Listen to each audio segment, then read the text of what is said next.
आप सभी को मेरा नमस्कार।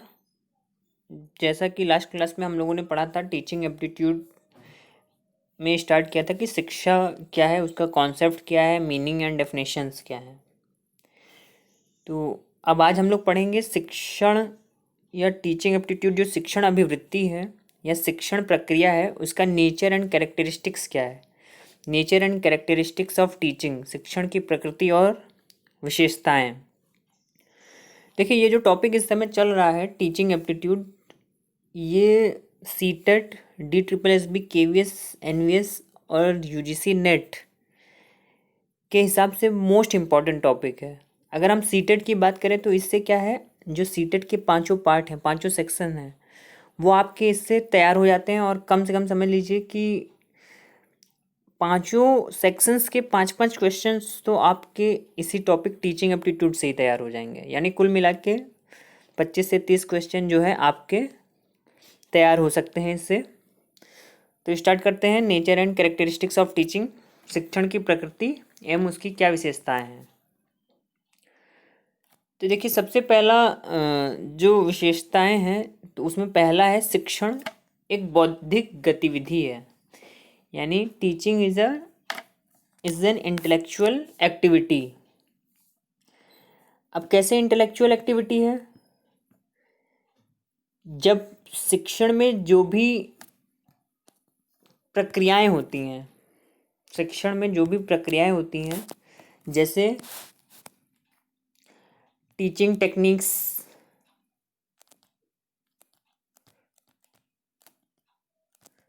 यानी शिक्षण प्रविधियाँ, टीचिंग टेक्निक्स जो भी हम यूज़ करते हैं, इवैल्यूएशन के लिए जो भी मेथड हम यूज़ करते हैं, या जो भी हम टीचिंग ऑब्जेक्टिव्स को डिसाइड करते हैं, शिक्षण उद्देश्यों का निर्धारण करते हैं,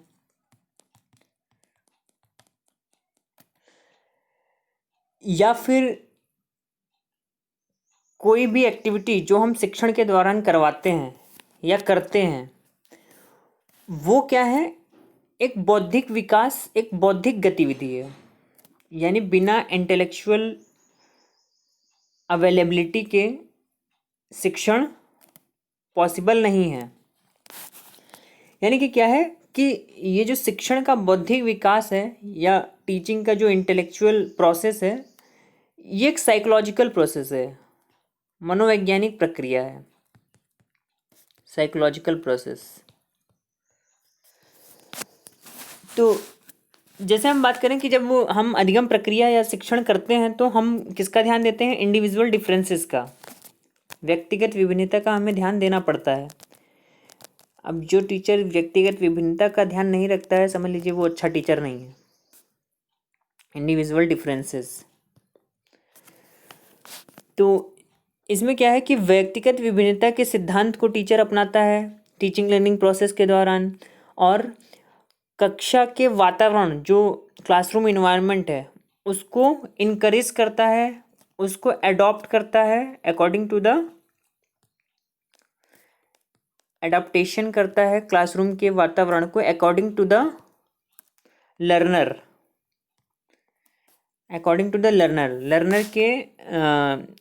लर्नर के अनुसार क्लास के वातावरण को क्या करता है, अनुकूल बनाता है। और इसके लिए वो क्या करता है, ब्रेन स्टॉर्मिंग टेक्निक एक होती है, मस्तिष्क झंझावत, सुना होगा प्रविधि, उसका यूज़ करता है।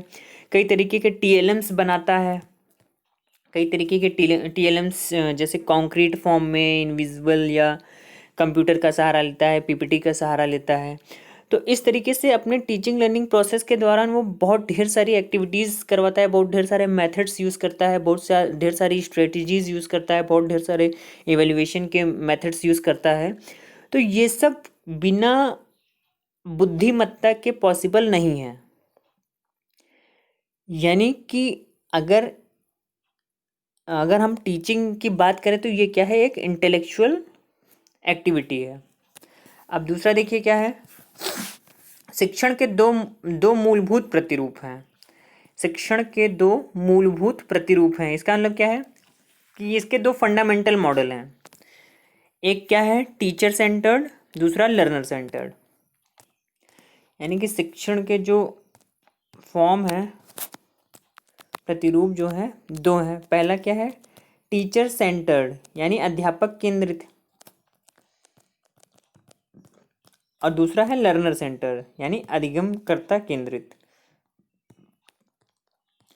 अब टीचर सेंटर्ड की बात करें तो ये अब एक पुराना कॉन्सेप्ट समझ लीजिए हो गया है। प्राचीन काल से जो शिक्षा चली आ रही थी, जो पूर्व शिक्षा की व्यवस्था थी, वो क्या कहला, वो लगभग टीचर सेंटर्ड होती थी। यानी टीचर सेंटर्ड का मतलब इसमें बच्चों के अधिगम का, बच्चों के व्यक्तिगत विभिन्नता का ध्यान नहीं दिया जाता था। इसमें टीचर अपने अकॉर्डिंग उसको जो सही लगता था वो पढ़ाता था, अपने अकॉर्डिंग होमवर्क दे देता था, अपने हिसाब से पढ़ाता था, विधियाँ जो भी होती हैं सबका यूज़ करता था। लेकिन जैसे जैसे समय बदलता गया, अब जो 21वीं सेंचुरी आपकी चल रही है उसमें टीचिंग का जो स्वरूप हो गया है वो लर्नर सेंटर्ड हो गया है। यानी करिकुलम से लेकर के teaching method, teaching technique, strategy, यानी वो सारी चीज़ें जो भी डिज़ाइन और डेवलप की जाती हैं वो बच्चे को केंद्र में रखकर, बच्चे को ध्यान में रखकर तैयार किया जाता है। यानी कि टीचिंग के दो फॉर्म हैं, कौन कौन से, एक है टीचर सेंटर्ड और दूसरा लर्नर सेंटर्ड। तो देखिए अगर हम टीचर सेंटर्ड की बात करें तो टीचर सेंटर्ड यानी प्रशिक्षक केंद्रित या पेडागोजिकल अप्रोच, इसको हम पेडागोजिकल अप्रोच भी कह सकते हैं। तो पेडागोजिकल अप्रोच जो होता है, पेडागोजिकल अप्रोच यानी शिक्षा शास्त्र, ये होता है छोटे बच्चों के लिए। छोटे बच्चों के लिए हम क्या यूज़ किया जाता है, पेडागोजिकल अप्रोच। और एंड्रोगोजिकल अप्रोच जो होता है वो बड़े बच्चों के अध्ययन के लिए या स्टडी के लिए किया जाता है। तो ये सब बहुत बड़े बड़े कॉन्सेप्ट हैं, इसको नेक्स्ट क्लास में जब हम लोग पढ़ेंगे तो देखा जाएगा। अब देखिए अगला पॉइंट क्या है, शिक्षण के विभिन्न स्तर हैं। यानी इसकी तीसरी विशेषता क्या है, नेचर क्या है, कि टीचिंग के different level of teaching, different level of teachings हैं। तो डिफरेंट लेवल में पहला है मेमोरी लेवल, दूसरा है अंडरस्टैंडिंग लेवल, तीसरा है रिफ्लेक्टिव लेवल। देखिए मेमोरी लेवल किसने दिया है, इसके जो प्रतिपादक हैं हर्बर्ट्स को माना जाता है, हर्बर्ट। उसके बाद अब देखिए मेमोरी लेवल नाम से पता चल रहा है कि इस टीचिंग लेवल में ज़्यादा से ज़्यादा ध्यान बच्चों को रोट लर्निंग पर दिया जाता है, बच्चों को याद कराने पर, तेज़ी से लर्न कराने पर दिया जाता है, यानी मेमोरी बेस्ड होता है। दूसरा है अवबोध या ग्रहण शक्ति स्तर या अंडरस्टैंडिंग लेवल। अंडरस्टैंडिंग लेवल को किसने दिया है, मॉरिसन ने। और मॉरिसन ये कहते हैं कि इस लेवल ऑफ टीचिंग में बच्चों को ज़्यादा से ज़्यादा किस बात पर ध्यान दिया जाता है कि उन्हें कॉन्सेप्ट समझ में आ जाए। जैसे सिद्धांत, जो थ्योरीज हैं, डिफिनेशंस हैं, उसको समझने की क्षमता का विकास उनमें हो जाए। जैसे न्यूटन का सिद्धांत है, जैसे संविधान क्या होता है, इस तरीके की बातें इसमें जो है समझाई जाती हैं बच्चों को। और तीसरा क्या है, रिफ्लेक्टिव मॉडल। और देखिए जो रिफ्लेक्टिव मॉडल है इसको किसने दिया है, हंट ने। और यही सबसे हायर लेवल थिंकिंग का मॉडल है। यानी ये प्रॉब्लम सेंट्रिक होता है, ये ओपन एंड इंडिपेंडेंट होता है। यानी इसमें बच्चा एकदम स्वतंत्र है, आसानी से सोचने के लिए, क्रिएटिविटी लाने के लिए, अपने एटीट्यूड और थॉट्स को बढ़ाने के लिए। यानी कि ये एक तरीके का समझ लीजिए, ये जो मॉडल है इसमें बच्चों को इंडिपेंडेंट कर दिया जाता है, स्वतंत्रता दे दी जाती है कि वो क्रिएटिविटी से नई चीज़ों, अपने क्रिएशन से नई चीज़ों के कॉन्सेप्ट को डेवलप करें। अब देखिए अगला क्या है, शिक्षण पाठचर्या के अनुसार होता है। अगली विशेषता क्या है कि जो भी टीचिंग लर्निंग प्रोसेस है, जो भी टीचिंग है वो करिकुलम के अनुसार होता है। करिकुलम क्या है, करिकुलम इस चीज़ को डिसाइड करता है कि बच्चे की एज, मेंटल एज, देखिए एज का मतलब क्रोनोलॉजिकल एज यानी उसकी जो वास्तविक आयु है, मेंटल एज यानी उसका आईक्यू लेवल,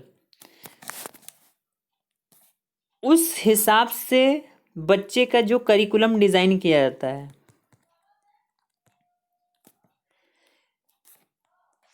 वही क्या है, शिक्षण प्रक्रिया करिकुलम के अनुसार होता है। जैसे मान लीजिए एक 5th क्लास का बच्चा है, तो वो उसके सिलेबस में केवल हम लोग सिंपल बोर्ड मास के क्वेश्चंस रखते हैं, और उसके अंदर उस समय तक टेस्ट ऑफ रिवर्सिबिलिटी का गुण विकसित नहीं होता है।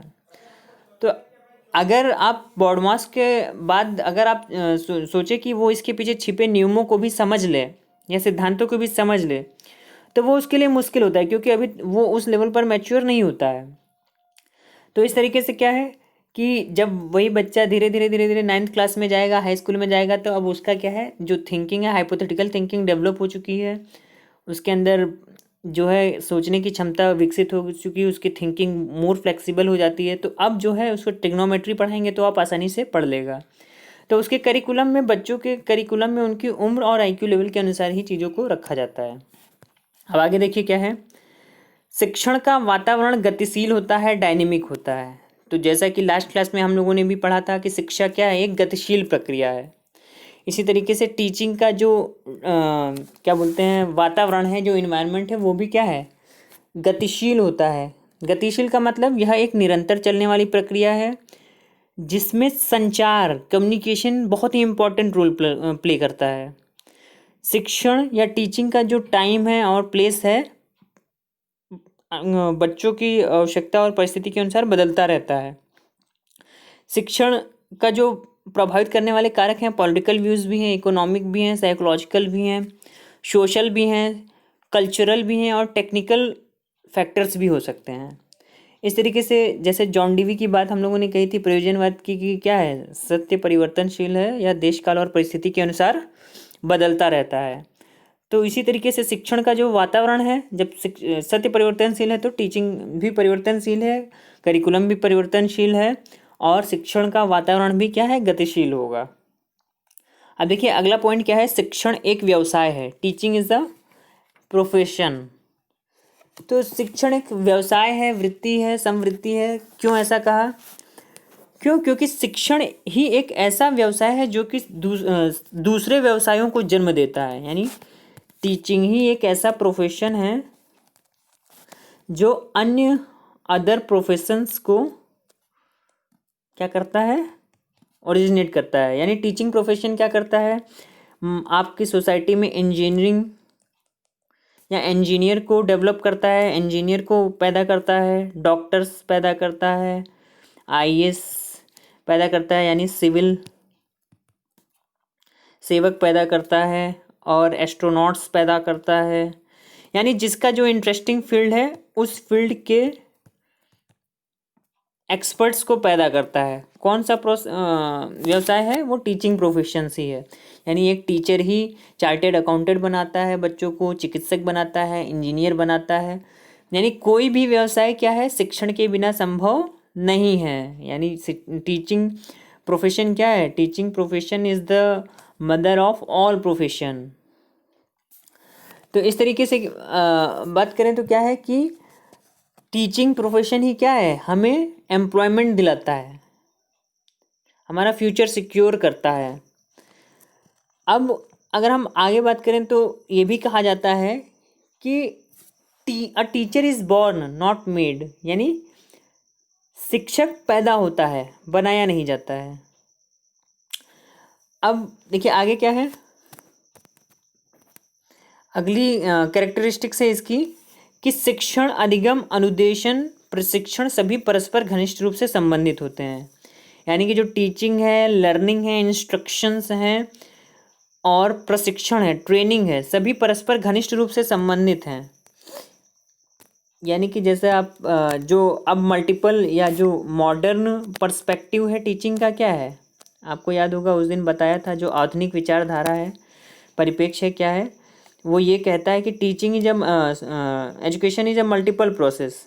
तो मल्टीपल प्रोसेस का मतलब इसमें टीचर भी है, लर्नर भी है, करिकुलम भी है, क्लासरूम एनवायरनमेंट भी है, और जैसा इसमें देखिए लिख रखा है, इंस्ट्रक्शंस हैं, ट्रेनिंग है, इंस्ट्रक्शंस है यानी अनुदेशन है, ट्रेनिंग है, प्रशिक्षण है। यानी ये सारे आपस में बहुत ही डीपली क्या है, इंटरनली कनेक्टेड होते हैं। इसीलिए कहा गया है कि टीचिंग, लर्निंग, इंस्ट्रक्शंस, ट्रेनिंग सभी में घनिष्ठ रूप से संबंध होता है। अब देखिए अगला पॉइंट क्या है, teaching is a science as well as art.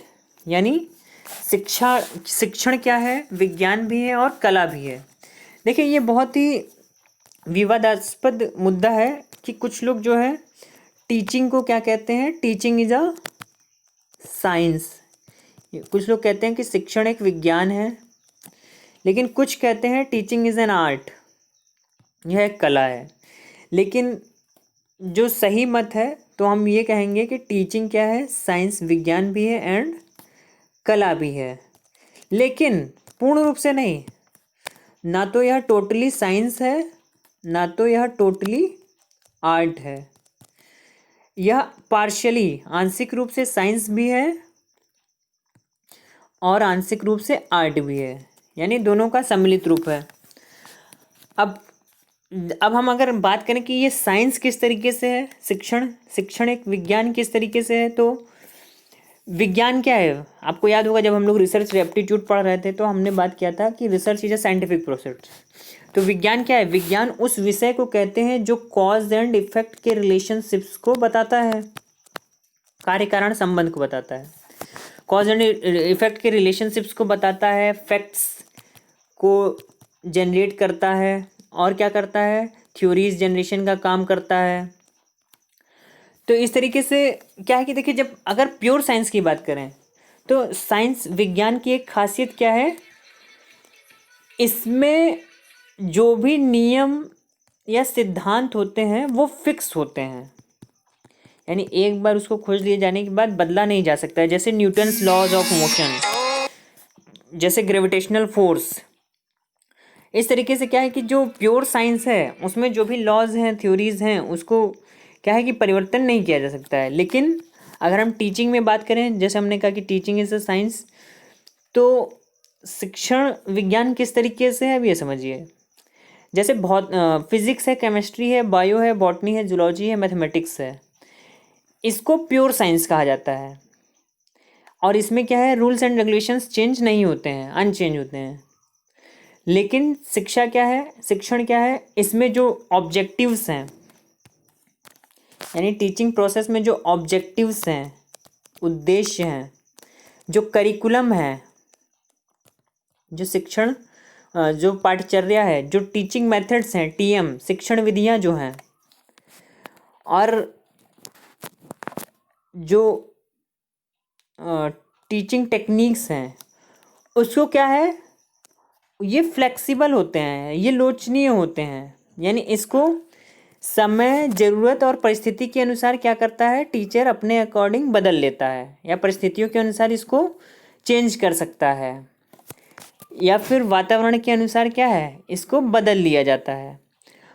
और इन सारी चीज़ों को डिसाइड करने के लिए, यानी टीचिंग ऑब्जेक्टिव्स को, करिकुलम को, टीचिंग मेथड्स को डिसाइड करने के लिए टीचर क्या करता है, साइंटिफिक मेथड का यूज़ करता है। और जब टीचर अपने बच्चों को समझाने के लिए साइंटिफिक मेथड और टेक्निकल मेथड्स का यूज़ करता है, तो इसी फेज में शिक्षण क्या हो जाता है, एक विज्ञान का रूप ले लेता है। यानी लेकिन क्या है कि देखिए, शिक्षण को कभी भी हम प्योर साइंस की कैटेगरी में नहीं रख सकते। क्यों? क्योंकि जैसा शुरुआत में ही बात की थी, शिक्षण का जो प्रोसेस है देश काल और परिस्थिति के अनुसार, इंडिविजुअल डिफरेंसेस के अनुसार बदलता रहता है। तो इस तरीके से क्या है, शिक्षण क्या है, एक साइंस है। अब ये समझते हैं कि teaching is an art. Art कैसे है? तो टीचिंग आर्ट कैसे है? अगर हम टीचिंग आर्ट की बात करें, कला कैसे है, तो कला होता क्या है, कला का अर्थ जो होता है बिहेवियरल स्किल है, ये एक व्यवहारिक कुशलता है। इसमें क्या होता है, कंस्ट्रक्शन होता है कला के द्वारा, कंस्ट्रक्शन, क्रिएशन होता है, सृजन होता है, और निर्माण होता है।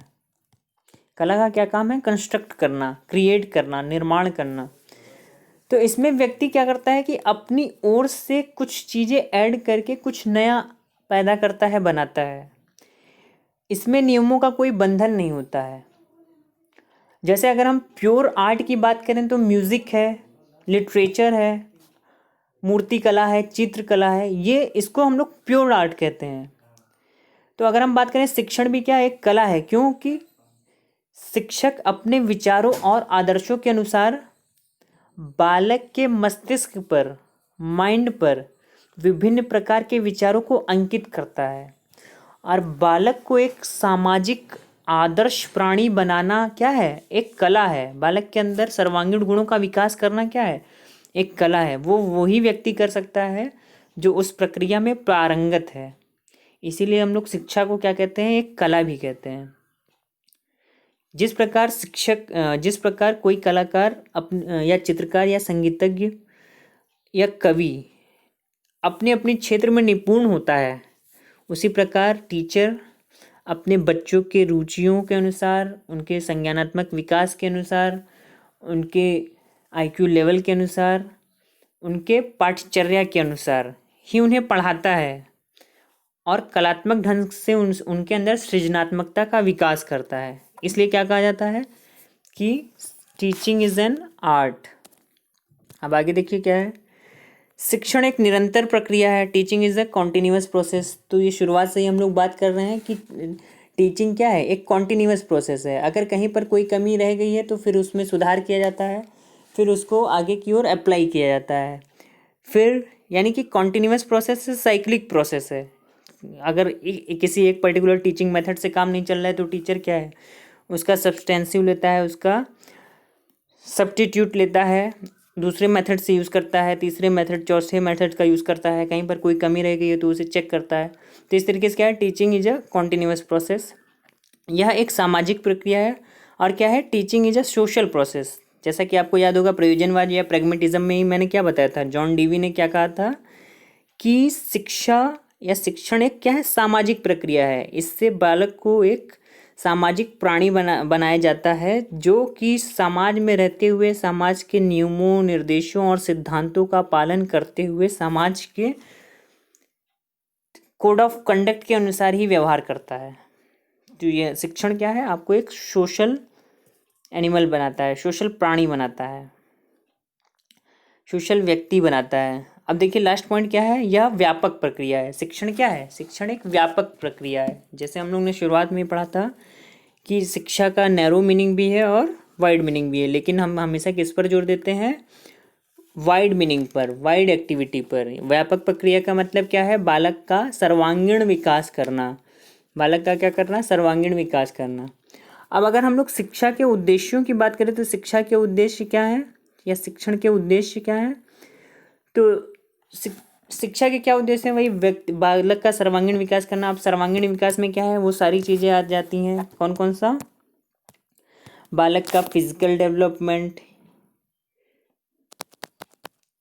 मेंटल डेवलपमेंट, बौद्धिक विकास, कैरेक्टर डेवलपमेंट, चारित्रिक विकास, कल्चरल डेवलपमेंट, सांस्कृतिक विकास, इकोनॉमिकल डेवलपमेंट, आर्थिक विकास,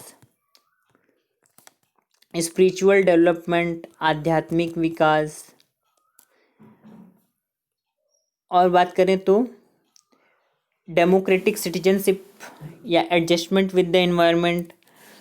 इस तरीके से क्या है, इमोशनल डेवलपमेंट। ये सारे डेवलपमेंट क्या है, शिक्षा का उद्देश्य है।